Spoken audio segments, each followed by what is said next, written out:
the long train of abuses and usurpations. Who's responsible? It's August 26, 2026. Welcome to YesToHellWith.com. I hope this video, if you watch it, makes you angry. We have spent considerable time talking about a long train of abuses and usurpations. Government has grown, federal power has grown, so has administrative power, regulation, surveillance, taxation, spending, debt. The number of laws, regulations, agencies, programs, mandates, licenses, permits, penalties, and governmental dependencies of the American people have grown. And Americans love asking, how did government become so powerful? Today, I'd like to give you an answer that you may not like, and that is the people did it. We allowed it. We did it through ignorance, apathy, fear, dependency, convenience, partisanship, and cowardice. Let's start with ignorance.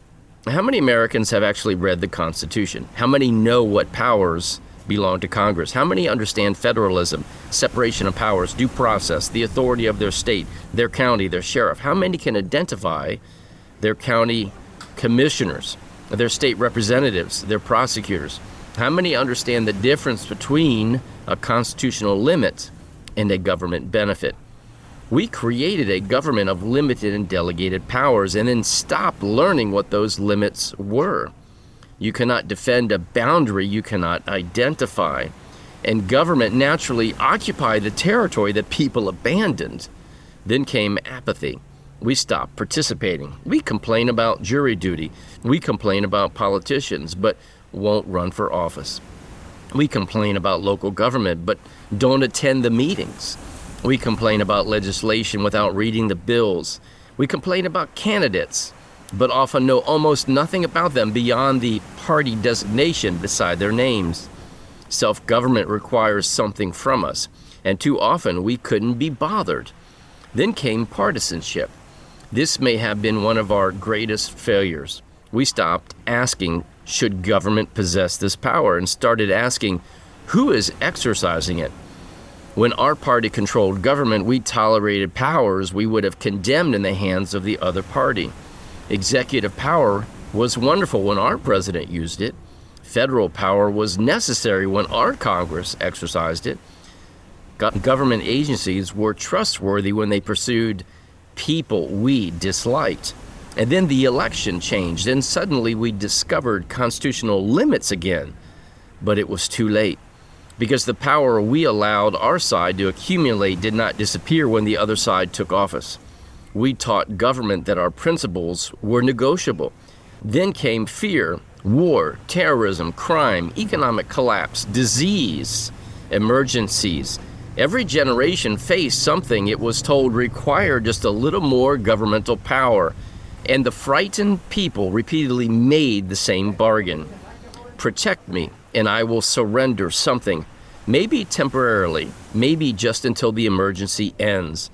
But government learned something about us. Fear makes free people willing to accept things they would reject under ordinary circumstances. Then came dependency. We wanted government to solve more problems.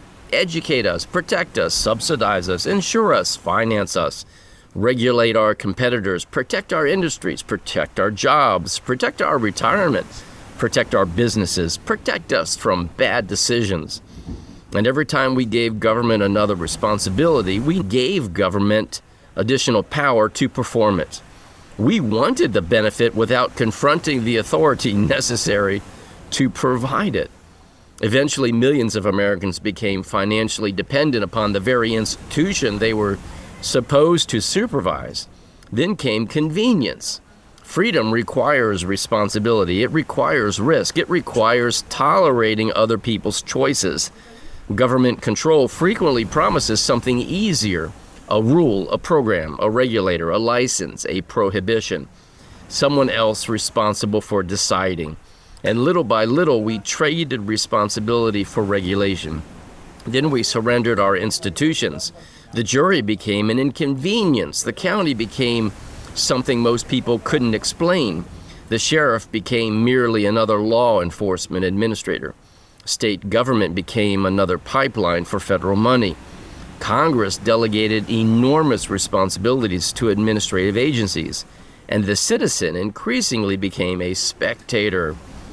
Then came perhaps the ugliest reason of all, cowardice.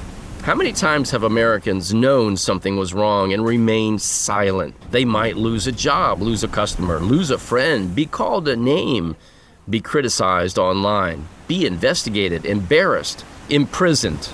We celebrate the courage of the founding fathers because their courage cost us nothing. But defending liberty in our own lives can cost something, and too often we choose comfort, and we want to maintain everything that we have. Then we committed another enormous mistake. We outsourced the defense of freedom. We said, the courts, Congress, the Supreme Court will protect us. The president will do it as well. The sheriff will protect us.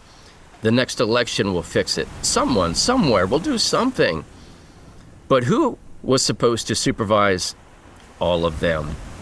Well, we were, the people, and perhaps the greatest surrender of all was that we forgot what government actually is. Government became the parent, the provider, the protector, the employer, the educator, the regulator, the rescuer, and eventually the authority. Ever consider what the doctrine of parens patriae actually means? Now, that relationship between government and the people is backwards. The people created government. Government did not create the people or the rights for the people or the freedom for the people. The Liberty Dialogue's system makes the point plainly. Political authority originates with the people, while governmental authority is delegated and bounded, as in limited. So perhaps we need to stop asking only, what did government do to us? And finally ask, what did we do to ourselves and our posterity? It's a tragedy. We stopped learning. We stopped participating. We surrendered responsibility. We became dependent. We allowed fear to govern us. We defended power when our side possessed it, and we remained silent when speaking became uncomfortable. We demanded benefits without asking what powers accompanied them. We stopped supervising the institutions created to serve us. And then we acted surprised when those institutions became powerful. There is the long train of abuses and usurpations, what we have done to ourselves. Government accumulated power because the people surrendered the responsibility necessary to restrain it. And that means something enormously important. If the people helped create the problem, the people can help correct it. Not by complaining, not by waiting for another president, and certainly not by waiting for Washington to voluntarily surrender power. We reverse the process that brought us here. Ignorance becomes education. Apathy becomes participation. Dependency becomes responsibility. Partisanship becomes principle. Fear becomes courage.